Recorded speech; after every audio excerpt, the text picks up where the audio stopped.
Nós estamos falando sobre família, resgatando valores perdidos, e hoje, com a graça de Deus, nós falaremos e vamos refletir sobre resgatando a adoração no lar.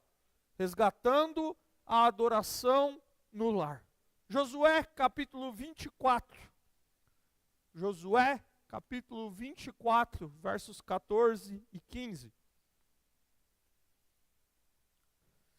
Gênesis, Êxodo, Levítico, Números, Deuteronômio, que nós meditamos a semana passada. Josué é o livro seguinte, capítulo 24, versos 14 e 15. Está sendo projetado aí, se você não está com a sua Bíblia.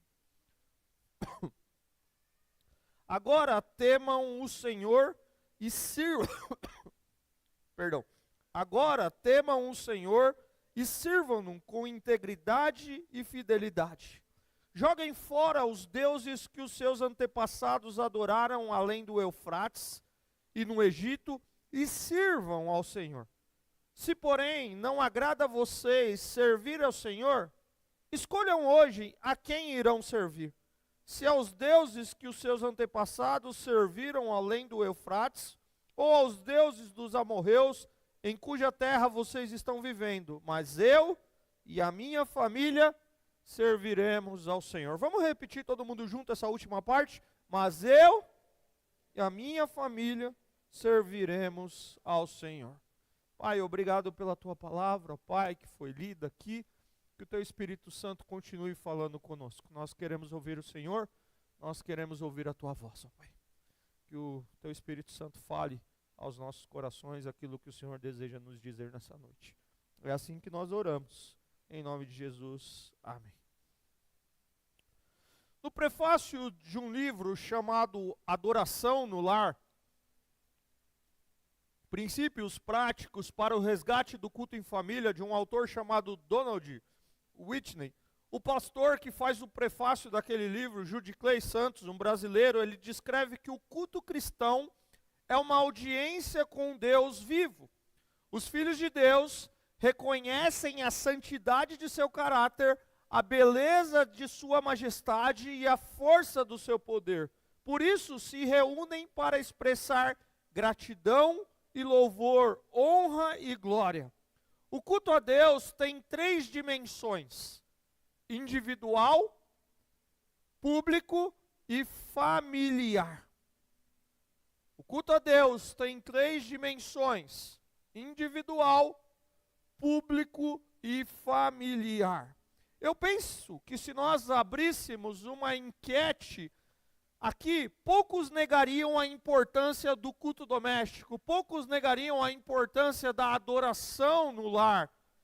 Mas muitos de nós, a começar destes que vos fala, descreveriam as suas constantes negligências ou as suas faltas de regularidade e inconstância na sua prática no culto nos lares.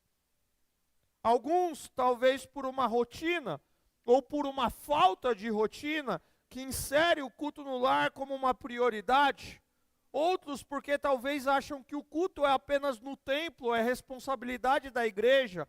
Outros que talvez tenham vergonha de assumir uma postura ou não sabem como cultuar ao Senhor no lar. Mas o fato é que o Senhor é digno de ser cultuado diariamente, individualmente, de forma coletiva, como estamos fazendo aqui, mas também em nossos lares, através das nossas famílias reunidas. Aqui na nossa igreja, semanalmente, nós disponibilizamos um roteiro para o devocional em família. Nós começamos isso o ano passado, nós demos uma pausa e retomamos esse ano. E essa semana você vai falar, não recebeu mesmo. Eu peço desculpa, você está vendo minha voz como está, né? Hoje eu estou falando. Segunda-feira, eu saí do culto aqui domingo com a voz um pouquinho ruim. Segunda da Isa foi um dos melhores dias da vida dela. Brincadeira. Porque eu não falava nada, né? Eu estava mudo totalmente.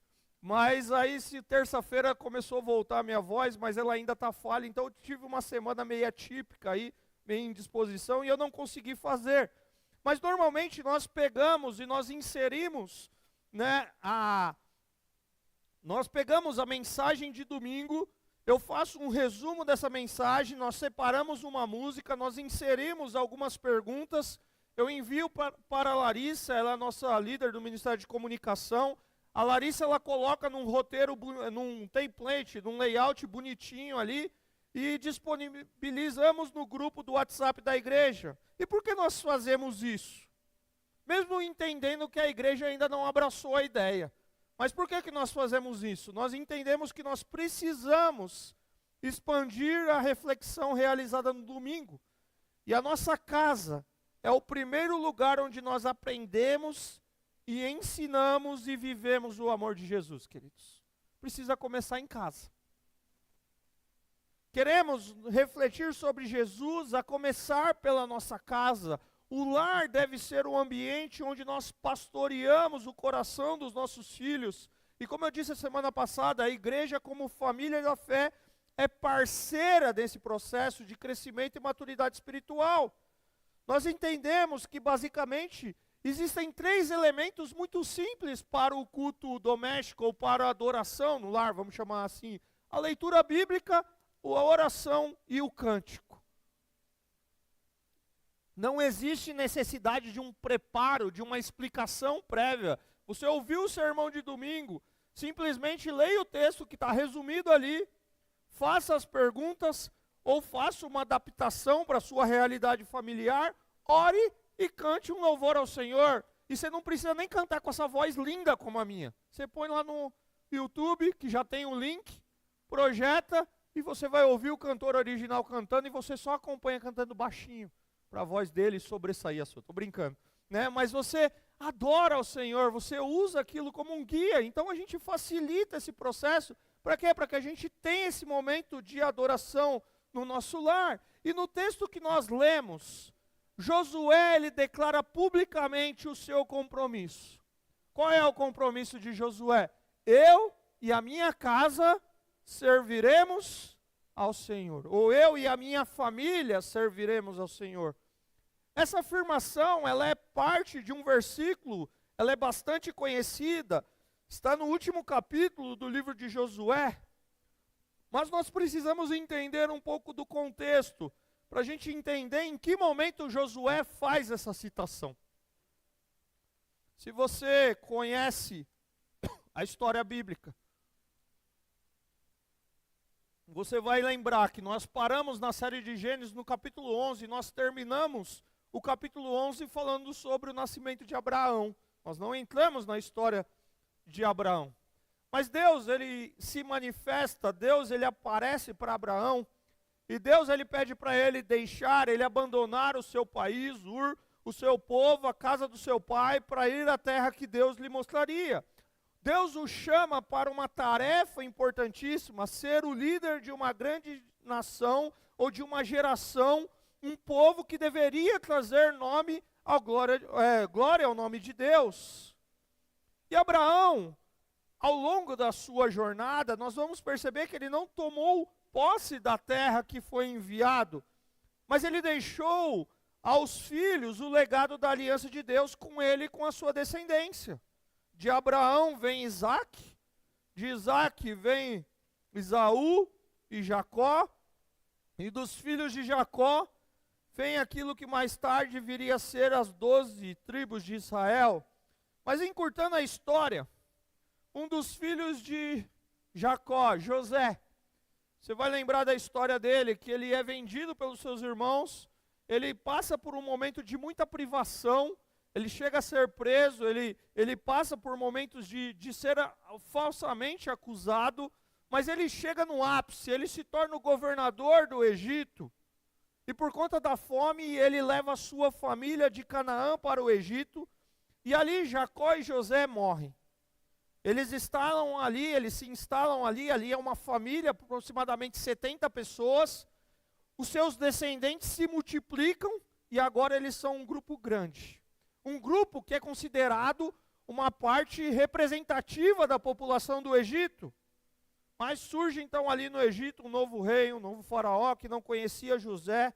E temendo os israelitas, ele os coloca em um trabalho cruel, inicia uma política desumana ali de matar todos os israelitas recém-nascidos do sexo masculino, e o povo fica ali aproximadamente 430 anos.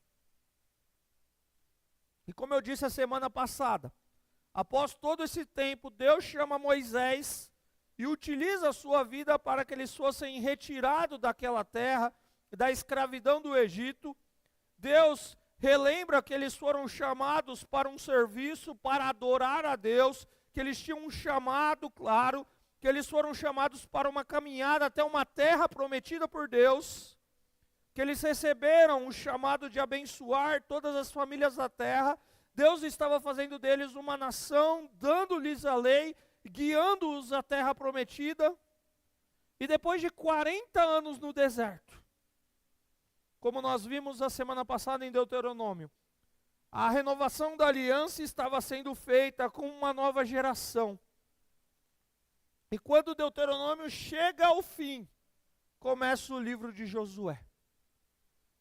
As tribos de Israel ainda estão acampadas a leste do Jordão.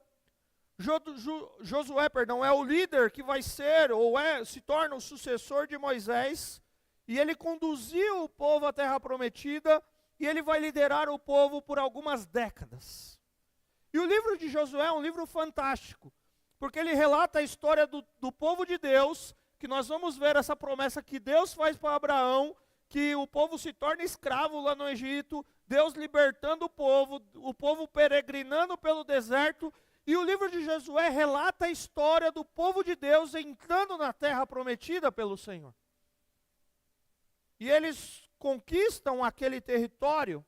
A terra, conforme a ordem do Senhor, ela é dividida pelas tribos, eles se estabelecem ali, e Deus ele esperava algo daquele povo, Deus esperava obediência daquele povo. E nós vemos, no final, nos capítulos finais de Josué, capítulo 23 e 24, os últimos discursos de Josué ao povo. O povo entrou na terra, o povo foi dividido, as tribos se instalaram ali, Josué já está velho, seus dias já está findando, a sua liderança está terminando, e Josué ele faz um discurso de despedida. No capítulo 23, e ele relembra as vitórias concedidas pelo Senhor, ele lembra os que ainda existem áreas a serem conquistadas, ele lembra eles da necessidade de lealdade e obediência às leis de Deus, ele exorta eles a não se alinharem com as nações próximas a eles, a não se casarem com aquelas pessoas que não eram do povo deles, e que se o povo desobedecesse e deixasse de amar a Deus, em outras palavras, seria castigado, seria tratado pelo Senhor. E no último capítulo, esse que nós lemos, Josué reúne as tribos em um lugar chamado Siquém, e ele quer ali renovar o seu voto de lealdade e aliança com o Senhor. Aqui é o seu ato final na sua liderança, no seu serviço ao Senhor e ao povo do Senhor. Ele está no final da sua vida, ele está no final do seu ministério, e ele convoca o povo para uma renovação da aliança. E é interessante, depois você pode ler o capítulo 24, você vai ver que ele relembra a história. Ele relembra essa história que eu resumi aqui para os irmãos, mas ele, inspirado por Deus, obviamente faz isso com muita precisão, uma vez que Deus deseja deixar isso registrado para nós, e ele relembra a história do povo, a promessa que Deus fez a Abraão, como eles chegaram ali. Ele relembra da fidelidade de Deus, e agora ele chama o povo para a renovação da aliança. Ele chama o povo e exorta o povo a uma vida de fidelidade. E eu quero, depois de fazer essa introdução, depois de te contextualizar dentro do momento que Josué está aqui, eu quero destacar, com base no texto, 2 princípios, ou 2 valores que deveriam acompanhar a jornada daquele povo, a história deles dali em diante, e que também é válido para nós e para a nossa família, para o nosso lar, para a nossa jornada como servos do Senhor. E o primeiro princípio, ou o primeiro valor, é temer e servir ao Senhor com fidelidade. Verso 14. Agora temam o Senhor e sirvam-no com integridade e fidelidade. Joguem fora os deuses que os seus antepassados adoraram, além do Eufrates e no Egito, e sirvam ao Senhor. Israel deveria temer ao Senhor e servi-lo com integridade e fidelidade. Em outras palavras, eles deveriam servir ao Senhor com reverência, com submissão, com integridade, com pureza de coração, com fidelidade, com constância. Josué, como eu disse, ele reúne as tribos, ele reúne as famílias, e ele está colocando diante deles e os desafiando a fazerem uma escolha. A escolha mais importante que alguém pode fazer na sua vida: temer e servir ao Senhor com fidelidade. O temor do Senhor é uma atitude de respeito e de reverência que se espera de um filho de Deus diante do seu Criador, diante do seu Redentor. Servir a Deus com integridade significa ser verdadeiro, ser inteiro, autêntico, de coração inteiro. Servir a Deus com fidelidade significa não ter outros deuses. Por isso eles deveriam jogar fora os deuses que os seus antepassados adoraram, além do Eufrates e no Egito. Eles deveriam servir ao Senhor. Embora nos versos 16 em diante, que nós não lemos aqui, nós podemos ver o compromisso que o povo estava assumindo com Deus. Parece que nesse momento que Josué diz essas palavras, existem pessoas divididas em relação a Deus. Existem pessoas divididas em relação ao seu compromisso para com o seu Deus. E Josué está colocando diante deles uma decisão que ele desejava e continua desejando, que Deus desejava e continua desejando o coração do seu povo. Líderes comprometidos e casas, lares consagrados a Ele, gente que confia nele, serve a Ele de todo o coração e o adora. Essa integridade e fidelidade, a qual nós devemos temer e servir ao Senhor com um coração puro e inteiro diante de Deus, queridos. Eu quero dizer para você que isso não é possível por nós mesmos. Porque talvez você, assim como eu, você já fez várias promessas para Deus, ou não? E você conseguiu cumprir algumas. Mas você já deve ter dado várias mancadas, certo? Várias. Assim como eu.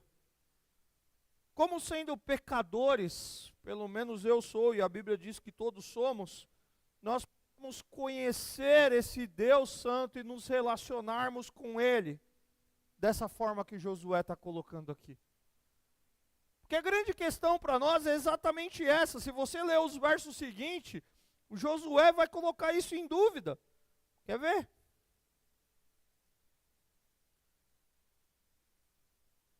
Verso 19.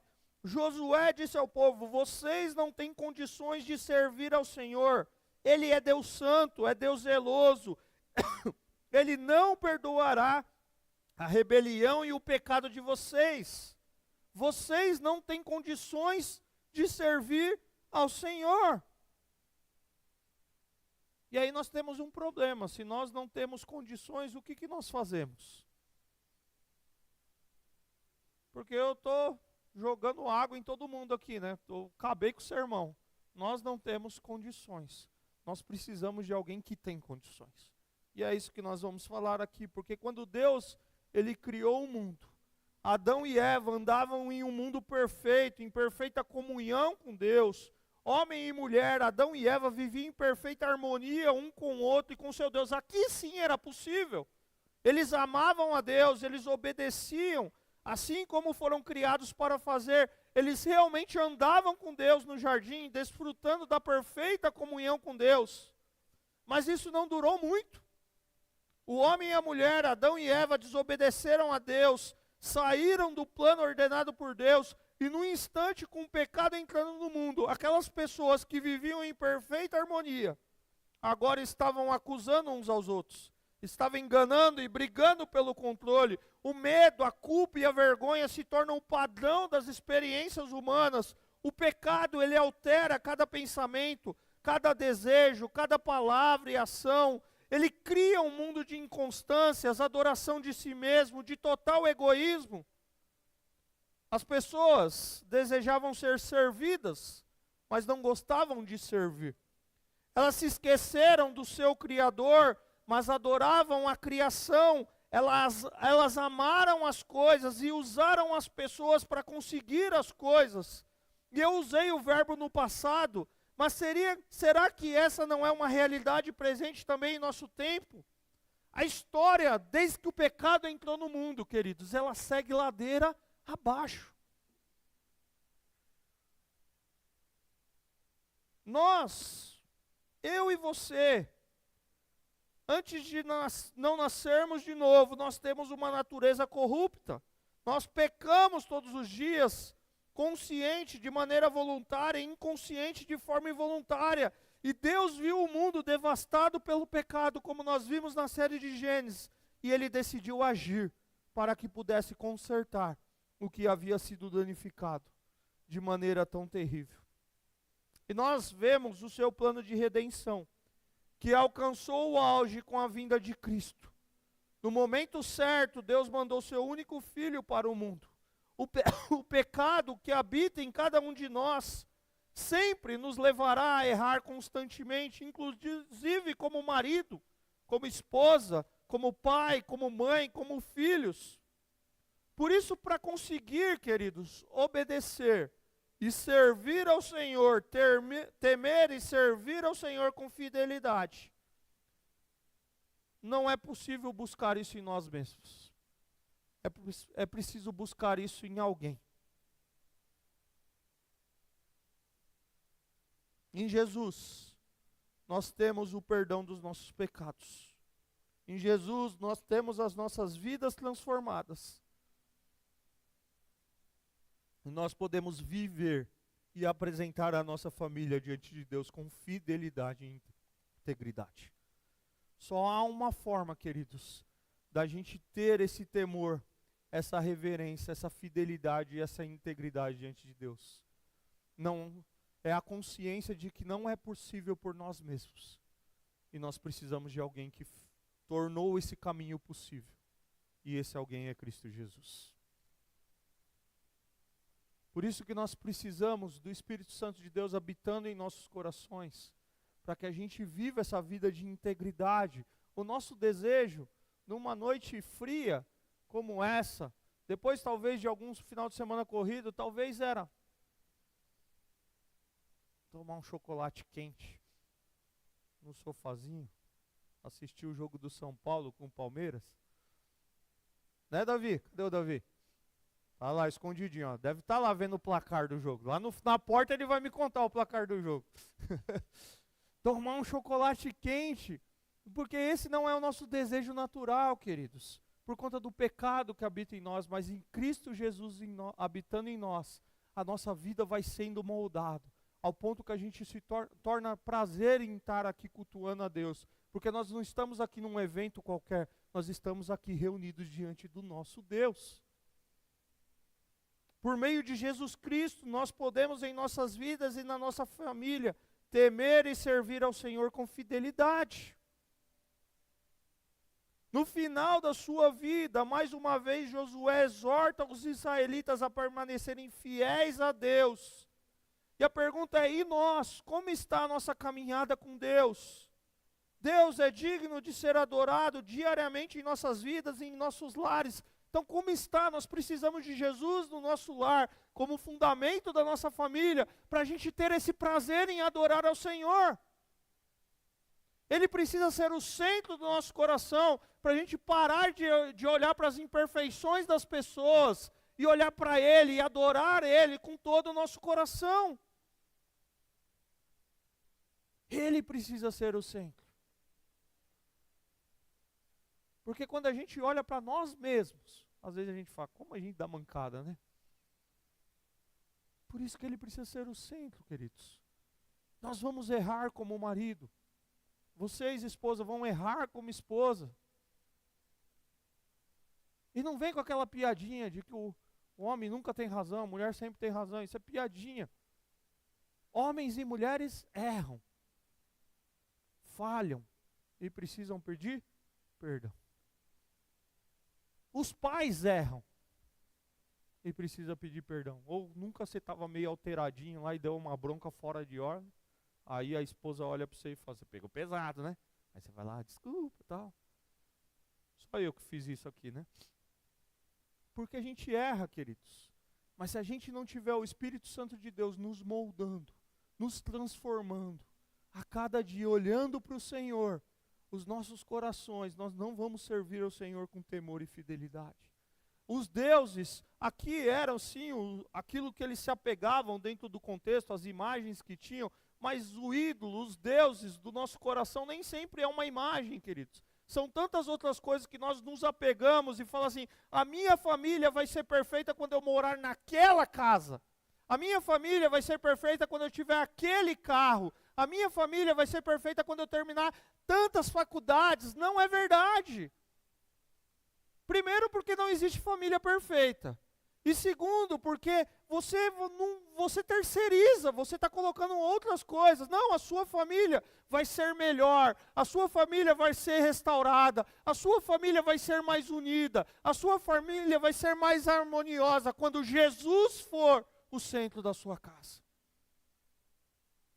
E Ele pode te dar condições de fazer a faculdade, Ele pode te dar condições de comprar o carro que vocês almejam como família, Ele pode te dar a casa dos seus sonhos, mas a sua família vai ser harmoniosa, vai ser unida, vai ser transformada quando Ele for o centro da sua casa.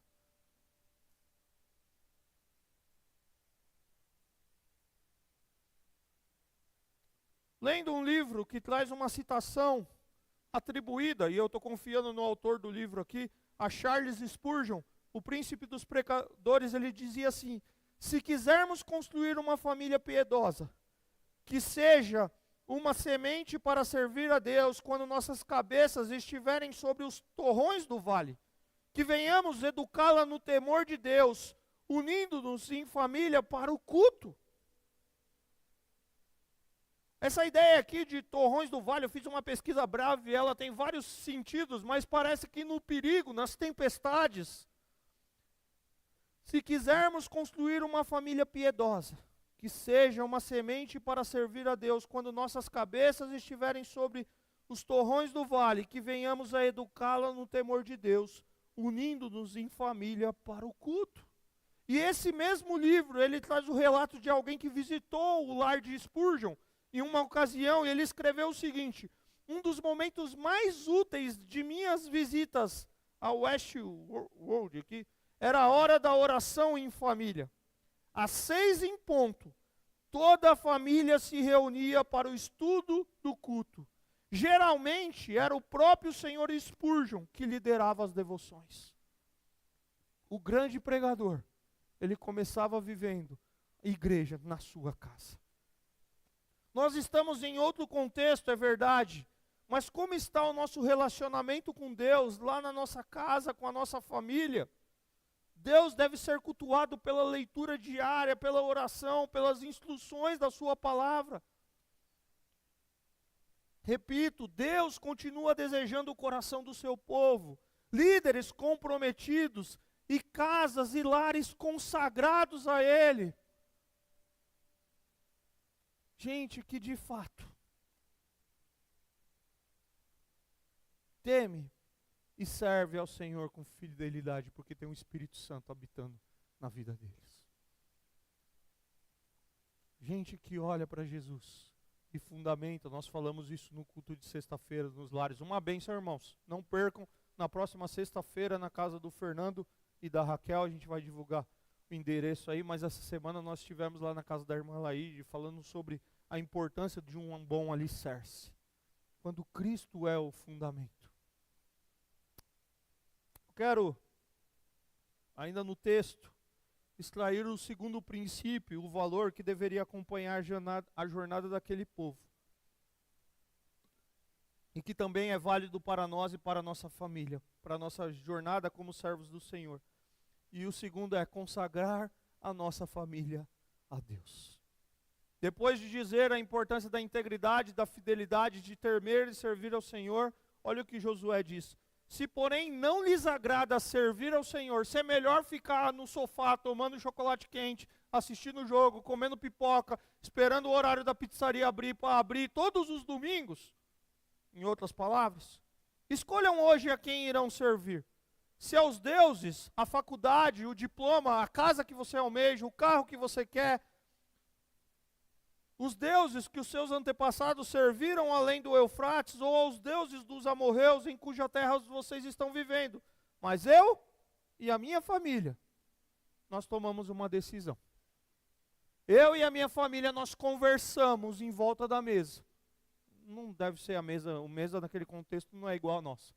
Mas eu e a minha tribo, eu e a minha casa, eu e o meu clã, vestimos a camisa e dizemos, nós vamos servir ao Senhor. Vocês querem olhar para trás? Eu já lembrei de tudo que Deus fez. Estou parafraseando o texto aqui. Eu já lembrei de tudo que Deus fez para vocês. Da dificuldade que é, o compromisso que vocês estão assumindo e quão dependentes vocês são de Deus. Se vocês querem olhar para trás e acham que não é importante olhar para Deus, de verdade, pessoal, não é isso que Deus deseja. Mas eu e a minha casa serviremos ao Senhor. E está dizendo isso um velhinho que já está prestes a morrer. Que já está no finalzinho da vida dizendo assim, ó, nós temos um compromisso lá em casa. O nosso compromisso é continuar amando ao Senhor. Não é um cara novo que está em volta dos seus filhos, crianças, e ali tentando arquitetar e construir a vida. É um tiozão, final da vida. Depois de uma jornada, um belo ministério, alguém que viu o povo errar, alguém que foi junto com Caleb, o único que entra na terra, porque Deus falou, ó, vocês não vão entrar, só os dois vão estar lá. Alguém que sucede ninguém menos que Moisés. Alguém que faz e Deus diz, ó, não esquece do livro da lei, esteja sempre ela no seu coração, obedeça, não olha para a esquerda, para a direita, mas olha para a palavra. Esteja ele no centro do seu coração. No final da sua jornada, ele olha e termina assim, não importa a quem vocês vão adorar, o que importa é que eu e minha casa, nós vamos continuar adorando ao Senhor. E o não importa aqui não é indiferença. O não importa aqui não é, estou preocupado com vocês, porque ele liderou aquele povo. O que importa aqui é, vocês têm uma decisão, pessoal. Vocês podem servir ao Senhor com fidelidade e integridade, ou vocês podem continuar adorando os outros deuses. Mas nós tomamos uma decisão. E qual é a nossa decisão? Fechamos aqui em casa. Eu e a minha casa serviremos ao Senhor. A adoração no lar é possível, queridos, quando por meio de Cristo nós tememos e servimos ao Senhor com fidelidade e quando consagramos a nossa família a Deus. Na verdade, o primeiro e o segundo do tópico, eu fiz isso de forma proposital, eu estou dizendo as mesmas coisas do primeiro ponto em outras palavras. Porque consagrar a família a Deus é dedicar o nosso lar a Ele, reconhecendo Ele como o centro e o fundamento da nossa casa, é servir ao Senhor com tudo que nós somos. Josué declara publicamente o seu compromisso. Eu e a minha família serviremos ao Senhor. E a pergunta para nós talvez seria, e como Josué e a sua casa serviriam ao Senhor? Nós precisamos entender algumas coisas aqui. O povo estava habituado com outros deuses, e de alguma forma ainda tinha se acostumado a essa acomodação, eles ainda estavam acomodados com esses ambientes, e o verdadeiro Deus, a sua palavra, talvez no contexto deles tivesse perdido o primeiro lugar dos seus corações. Nós nos acostumamos com isso, desses ambientes que nós viemos, e talvez a lei de Deus, o mandamento de Deus, perdeu o lugar do coração deles. E o encontro congregacional do povo de Deus não era como nós conhecemos hoje, em um templo, Naquele período, com as tribos já divididas e instaladas em diversos locais, chegar ao tabernáculo envolvia uma viagem de vários dias. Ninguém viajou mais de um dia aqui para chegar na igreja, viajou? A gente anda um pouquinho mais, já acha ruim, né?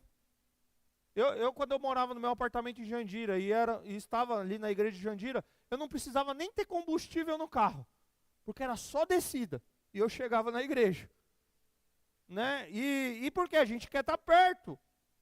E é fácil, a gente vai para a igreja vários momentos do dia.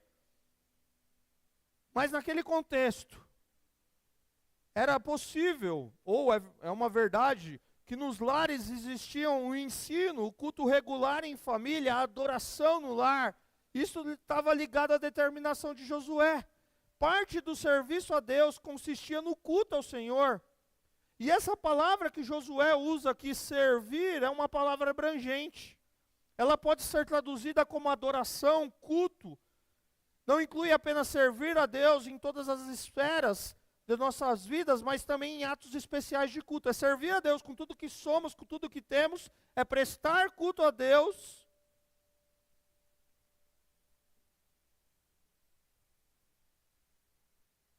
Mas é também serviço a Deus, ou trabalhar para Deus. Josué não utiliza a expressão eu e minha casa adoraremos ao Senhor.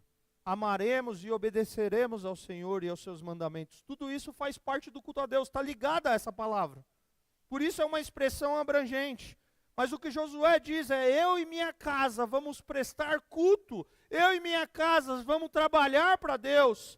Não individualmente, não eu, Josué, e sim em família.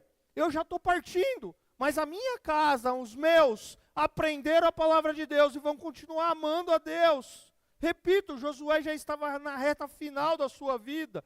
Ainda havia muita idolatria em Israel. Em breve ele não teria mais controle, sabe o que estava para acontecer. Mas ele sabe, declara e deseja que a sua família continue adorando ao Senhor. Nós buscaremos a Deus. Nós cultuaremos a Ele. Nós oraremos a Ele como família. Nós vamos trabalhar para Deus. A nossa família tem um compromisso com Deus. E aqui, eu quero abrir um parênteses, porque nós precisamos tomar cuidado, eu citei isso brevemente pela manhã hoje, com dois extremos que nós temos aqui.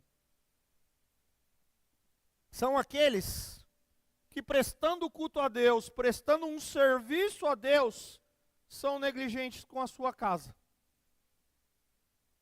São aqueles líderes que são homens e mulheres de fé, mas que erram e negligenciam as suas casas, não se importam com o cuidado da sua família, gente que está realizando a obra de Deus, mas negligenciando, errando no cuidado para com a sua casa. Nós temos exemplos bíblicos.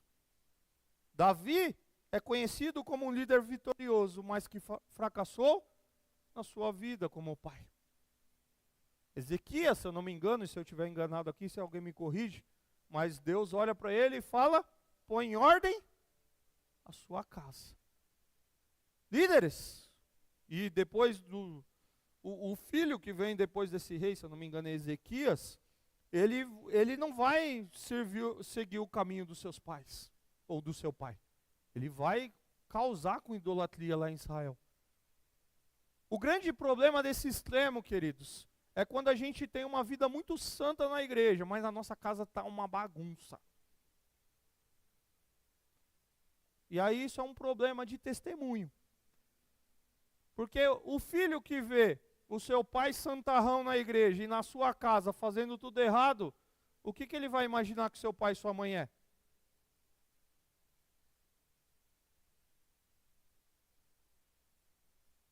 Ele assiste uma aula da EBD aqui, isso não aconteceu, tá? Estou ilustrando. Ele assiste uma aula da EBD aqui, estamos falando sobre mentira. E aí o pai dele levanta a mão e fala, mentira é algo que um servo de Deus não pode fazer. Isso aqui, e talvez até o professor, não aconteceu aqui, eu estou ilustrando, tá? É um servo de Deus, e um servo de Deus não pode fazer isso. E aí chega uma situação na casa dele lá, o pai fala assim, não, vamos dar uma mentirazinha aqui que não pega nada. Isso é negligenciar a casa. E tem muitos filhos que crescem vendo seus pais cristãos fazendo isso. E aí quando eles começam a crescer e tomar as suas próprias decisões, os pais choram. E obviamente, o coração dolorido pela situação que está vivendo ali, e culpa a igreja, e culpa o pastor. Só não culpa a Deus porque sabe que é pecado culpar a Deus. Mas no final, lá no íntimo, também culpa a Deus. Porque ele fala assim, não é possível. Eu dediquei minha vida. Quanto tempo eu passei na igreja, mas negligenciou a sua casa. Ou porque não cuidou como deveria, ou porque foi um hipócrita. E isso é um perigo, a começar desse que vos fala. E aí a gente tem que tomar cuidado, porque são esses que prestando culto, prestando serviço a Deus, eles negligenciam a sua casa, mas tem o outro extremo, são aqueles que para cuidar da família, negligenciam o serviço, o ministério a Deus. Gente que para ter tempo com a família, não separa um tempo e um momento para Deus. Gente que não se envolve e não envolve os filhos juntamente no serviço a Deus. Eu vou trazer meu filho para o EBD, eu já dei esse exemplo várias vezes, mas vou bater nessa tecla nesse mês, tá, irmãos? Com salve exceções, mas vou deixar meu filho aqui na EBD, e lá no final eu espero alguém me mandar um WhatsApp, ou ele mesmo me manda, e eu venho buscar ele. Tirando situações em que você trabalha de final de semana, ou que pontualmente você precisou fazer alguma coisa, e a igreja se tornou o lugar para você deixar o seu filho aqui naquele dia, fora isso, não deveria ser uma regra, queridos. Vem com ele. Esteja aqui. Ele crescendo vendo isso. Sabe, tem muita gente, eu vou dar um exemplo aqui. O pai que vai no futebol na quarta-feira. Sabe aquele futebolzinho de quarta-feira, que você vai bater uma bola, tal, jogar a bola, ou você vai assistir o jogo com a galera, ou você vai até no estádio, e quem está aqui em Caucaia vai assistir o jogo do São Paulo lá no Morumbi, que nome feio, né? Mas no Morumbi, eu sou antigo, vai lá no Morumbi assistir o jogo, e chega em Caucaia, não vai chegar tão cedo, certo? Um jogo televisionado, começa às 9h30, 9h40, até você sair do estádio, você está chegando aqui meia-noite, meia, 1h, mas você vai trabalhar no outro dia, não vai? Você vai avisar para o seu chefe que você vai faltar porque você foi para o estádio? A mãe que sai, vai no shopping fazer as compras num sábado à tarde, e vai lá e chega e inventa um bolo para fazer, uma torta para fazer, mas aí chega no domingo de manhã, no domingo, seja de manhã ou à noite, e diz assim, eu não quero ir à igreja, eu estou cansado. Aí o seu filho, ele vê você se sacrificando para fazer essas coisas, para ir lá no futebol, para chegar 1h da tarde em casa, e no domingo ele escuta você falando o quê? Tô cansado. E aí o que ele vai pensar? O que é importante? Qual é a lógica da criança? O que é importante? O futebol. Porque se meu pai chegou 1h da manhã em casa, porque foi jogar o futebol, no outro dia foi trabalhar, o que é importante para ele? O futebol. Se a minha mãe foi comprar, fazer as compras no shopping, chegou em casa, fez uma torta, ficamos até tarde assistindo um filme, e no domingo a gente, o que é importante para ela? Futebol. Ou o envolvimento com os filhos, com a família ali, o shopping. Mas e a igreja? E buscar o Senhor? Não, a gente está cansado hoje. Queridos, não entenda aqui como uma questão assim, a gente precisa bater o cartão todo domingo, a gente não pode tirar o tempo de férias. Não é isso que eu estou querendo dizer aqui, meus irmãos. Estou querendo dizer o nosso dia a dia, que a gente prioriza tantas outras coisas, mas a gente não prioriza o reino de Deus. E aí a culpa é do pastor, a culpa é do líder do ministério de jovens, a culpa é de qualquer pessoa, mas não é sua.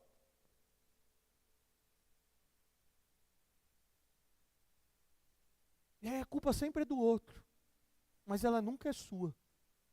De parar e pensar, na quarta-feira eu fui para o futebol e no domingo eu não fui para a igreja.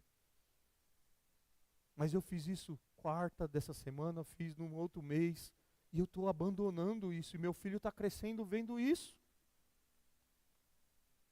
E aí a gente fica buscando meios de conexões com os nossos filhos, e a gente não conecta com ele na igreja. não senta do lado dele, não sabe o que ele está estudando. Eu vou ser repetitivo na EBD. Queridos, o nosso lar é o primeiro desafio.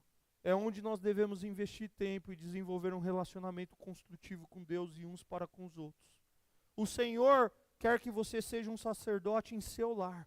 E isso significa que você tem a responsabilidade de conduzir a sua casa na presença de Deus, orar pela sua família, colocar ela no altar do Senhor, lutar por ela. O primeiro ambiente onde reflete a liderança de Josué é dentro da sua própria casa.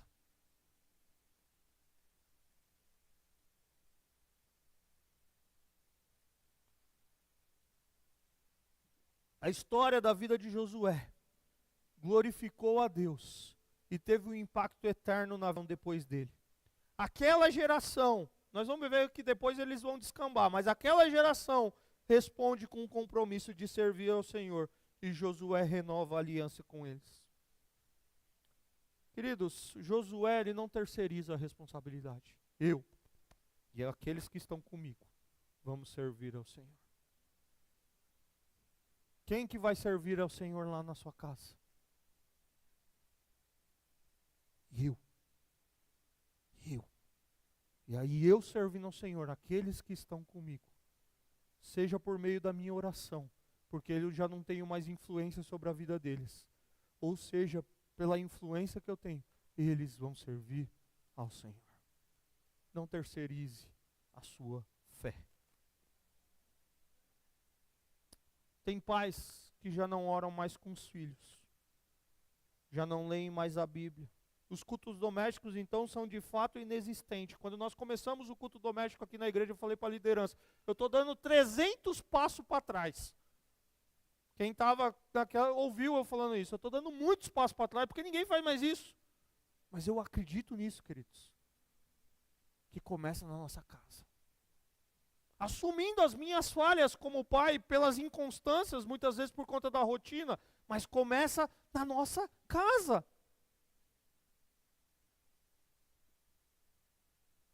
As telas, celulares, TV, os streamings, Netflix, Disney, Amazon. Esses dias minha filha olhou para mim, passeando pelos streamings, e falou assim, não tenho nada para assistir. Eu falei, meu Deus do céu, se essa menina não tem nada para assistir, imagina quando ela dependia do botãozinho que você tinha que levantar do sofá e lá apertar, e tinha 5 ou 6 botões para você apertar. Não tenho nada para assistir. Mas o problema é que os streamings, eles tomaram todo o tempo. Eu prefiro dar o aparelho do que gastar um tempo com meu filho, ensinando e compartilhando a palavra de Deus. Aí no final do dia, ou no final das contas, eu digo assim, eu não tenho tempo. É mais fácil dar um aparelho, não é? Em algumas situações nós vamos dar, tem distrações aqui, não estou, mas assim, o tempo todo. O jovem que você, pai, já não tem mais conexão com ele, que ele se tranca no quarto, e está lá com o aparelho, e você nem sabe mais o que ele está fazendo. Porque a gente errou em algum momento, queridos. Eu tenho pensado, eu tenho falado com alguns sobre isso, o grande desafio que nós, que estamos ficando mais velhos, temos de conexão com os nossos filhos. Eu tenho 42 anos de idade, mas eu sou da geração pobre, que as coisas vieram sempre com atraso. Os meus amigos, ou pessoas que eu conhecia, eu já tinha computador, eu já trabalhava com computador, mas eu fui ter o meu computador quando eu comprei o meu computador. A internet, o pessoal já estava bombando, a gente vai assimilando isso com o tempo.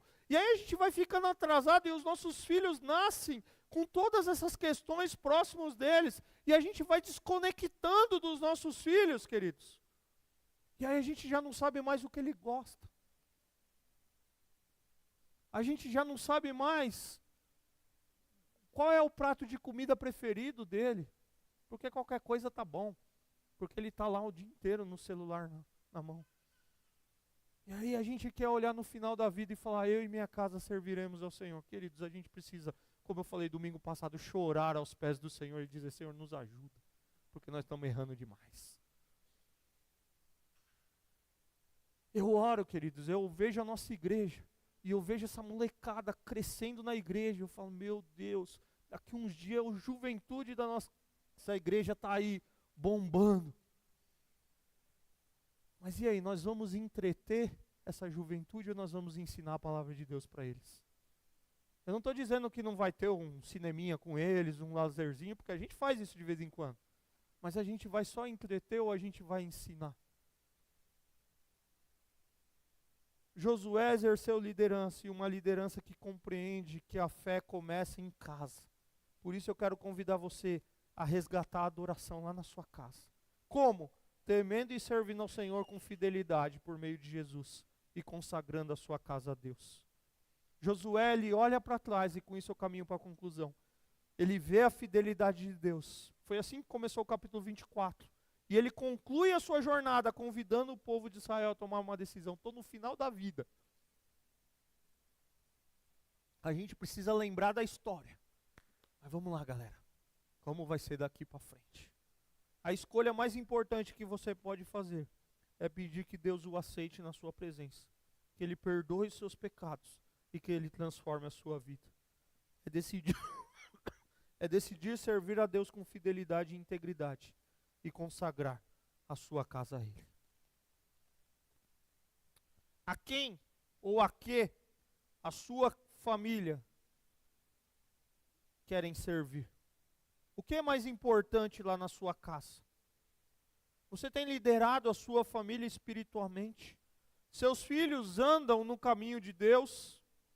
O que é mais importante lá na sua casa? Ou é hora de pôr a casa em ordem, que foi o tema do ano passado? O que tem sido mais importante lá na sua casa, queridos? E aí você talvez está me ouvindo, você fala, meu, que pastor chato. Como que nós vamos colocar isso lá em casa? Nós vamos ficar só lendo a Bíblia em casa? Você sabe que não é isso, querido. Você sabe que não é isso.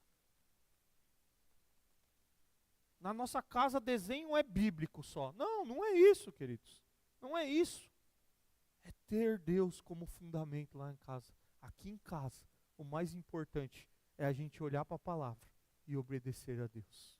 E aí a gente encontra um tempo na nossa dinâmica para conversar sobre isso, para ler, para acompanhar, para viver a igreja junto. E aí a gente vai sendo transformado. Você vai poder ir na quarta-feira no futebol? Eu não posso, porque eu tenho culto de oração. Então se você me convidar, você tem que antes pedir para a liderança. Estou brincando. Mas você vai poder ir na quarta-feira no futebol? Vai, querido. Vai, Deus te deu essa liberdade. Mas e no domingo? Você vai viajar nas férias e não vai vir para a igreja domingo? Vai, Deus te deu a liberdade. Julho está chegando, eu vou ficar 2 domingos sem vir para cá, para essa igreja local. Estou de férias. Nós temos essa liberdade, precisamos aproveitar, é viver família, não é entrar num quadradinho, numa bolha, não é isso. É viver a liberdade que Deus nos deu. Mas dizer aqui em casa, o mais importante é Jesus Cristo. Você vai fazer sua faculdade? Vai, tem que fazer. Se Deus está abrindo oportunidades, faça, encara, administre o tempo. Você precisa, se Deus está te dando a oportunidade, te vocacionou para ser um grande profissional, cresça no seu trabalho, mas não negligencie a sua família, não negligencie o seu tempo com Deus, invista nessas coisas, mas olha para Deus e vê isso como uma dádiva de Deus. Não deixe de olhar para Deus, não deixe da sua casa ser um lugar de adoração. Maridos e esposas, não se distanciem a ponto de serem crentes apenas na igreja. Eu nem sabia que a minha esposa orava, porque o pastor pediu para orar no culto de oração e eu ouvi ela orando. Olha aqui, deixa-me, isso não aconteceu, estou ilustrando. Porque se distanciou. Se distanciou. Filhos que nunca veem os seus pais orando e falam, nem sabia que meu pai e minha mãe sabiam orar. Nem sabia que você tinha essa Bíblia. Pois é, tem, está guardado. A gente precisa retomar essas coisas, queridos. E essas conexões, seja ela bíblica da adoração, mas essas conexões que também começam a nos aproximar com o nosso filho. O que o seu filho gosta de fazer? Qual é a comida predileta dele? O que vocês fazem juntos, que é um tempo seu e dele? e que você pode inculcar, como nós vimos a semana passada, a palavra, nesse momento que vocês estão conversando sobre alguma coisa? Não sei mais, pastor, porque eu dei um aparelho para ele, e esse aparelho nos afastou. Eu estou exagerando? Ele fica trancado no quarto o tempo todo no aparelho. E eu não sei nem o que ele está fazendo mais, porque eu não conheço a tecnologia, eu não consigo nem rastrear o que ele faz. A Samsung, a Apple não precisa me processar. Eu não estou fazendo apologia contra a tecnologia. Mas eu estou fazendo você olhar para aquilo que é mais importante, queridos. Se seu filho não tem idade, não dá um aparelho desse para ele. Estipula o horário que ele vai ficar no quarto e ele tem que interagir com a família. A gente precisa começar a resgatar algumas coisas. E talvez o mundo perdeu. E nós só indo no embalo do mundo também se acostumamos e trouxemos para a igreja. É sentar com eles. É entender as dores deles. É entender o que ele gosta de fazer. É sair. Sabe, eu estava ouvindo um pastor, e agora sim eu concluo. Alguns anos atrás eu ouvi um pastor de uma igreja aqui próxima à nossa, agora ele se aposentou. Pastor bem sucedido, tinha uma carreira médica, seus filhos moram nos Estados Unidos, e ele estava dando um exemplo que aquilo me impactou, a ponto de eu lembrar de trazer para nós nessa noite aqui. E ele dizia assim, os meus filhos já são todos casados. Não lembro se era filho ou filha, mas a gente tem um dia que mesmo eu pastoreando, antes deles estarem nos Estados Unidos, a gente sai para tomar um café junto. A gente sai para almoçar junto. Talvez a nossa dinâmica é diferente da dele, nós não vamos ter esse dia. Mas o princípio por trás disso é, meus filhos cresceram, mas a gente está conectado. A gente está conectado, porque eu me relaciono com eles. Eu me envolvo com eles. Essa é uma lição para nós. Os nossos filhos estão crescendo. E qual é a nossa conexão com eles? Bíblica, de cuidado, de a proximidade. Qual é a nossa conexão com eles? Eu quero convidar você a baixar sua cabeça. Eu quero orar com você nesse momento. Porque nós precisamos rever algumas coisas na nossa vida. Como que está lá na sua casa?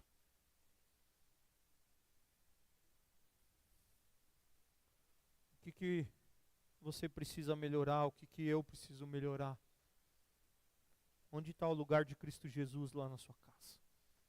Pai, obrigado pela tua palavra, Pai. Obrigado por nos lembrar, Pai, que Josué, no final da sua jornada, renovando a aliança com aquele povo, olhando para aquela liderança, olhando para aquelas famílias, ele diz assim, nós precisamos temer e servir ao Senhor com fidelidade e integridade.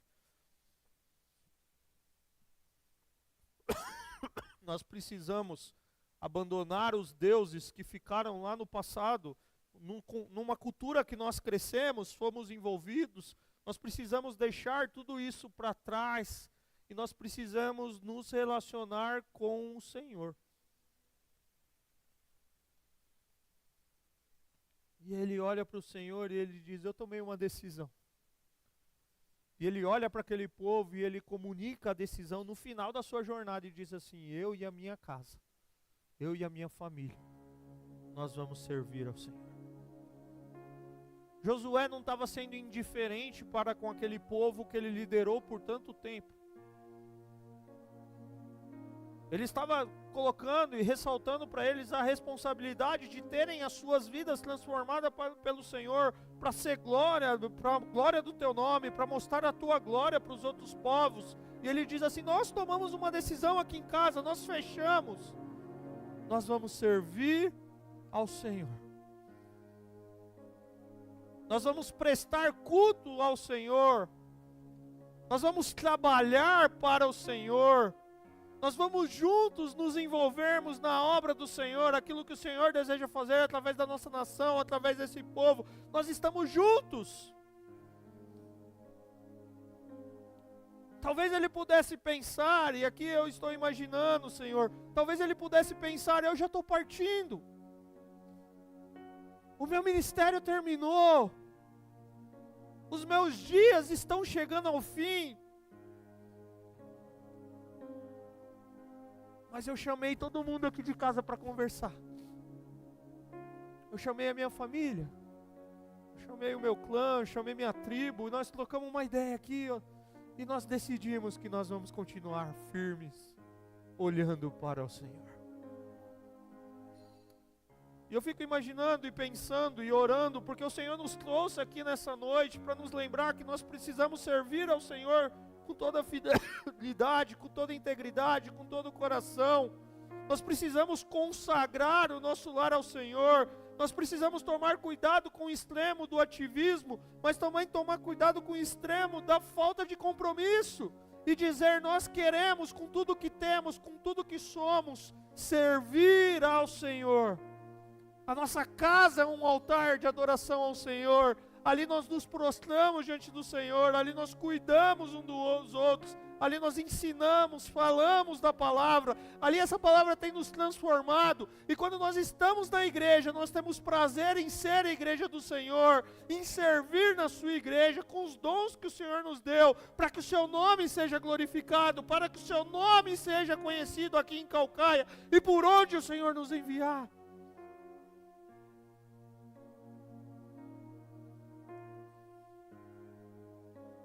Que nessa noite, ó Pai, nós possamos olhar para a sua cruz, olhar para Cristo Jesus e dizer, Senhor, me ajude. Porque a minha família tem falhado.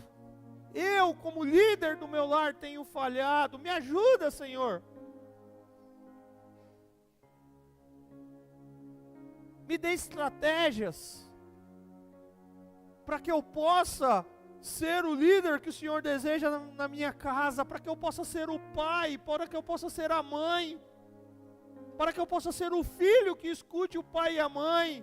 Me ajude, ó Deus, a olhar para o Senhor, me ajude a entender que o Senhor nos deu papéis diferentes dentro de casa, e nos ajude a ser uma casa que, a começar lá de casa, nós somos igreja do Senhor.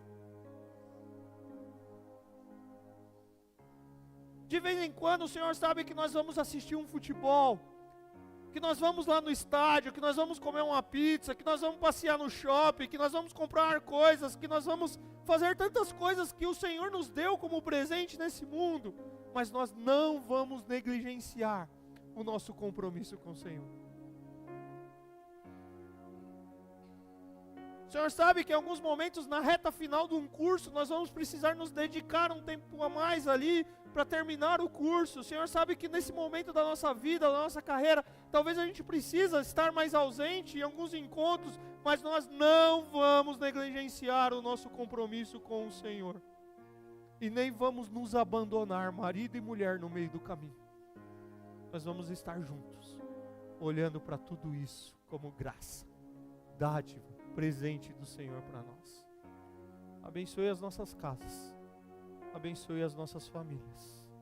Em nome de Jesus. Amém.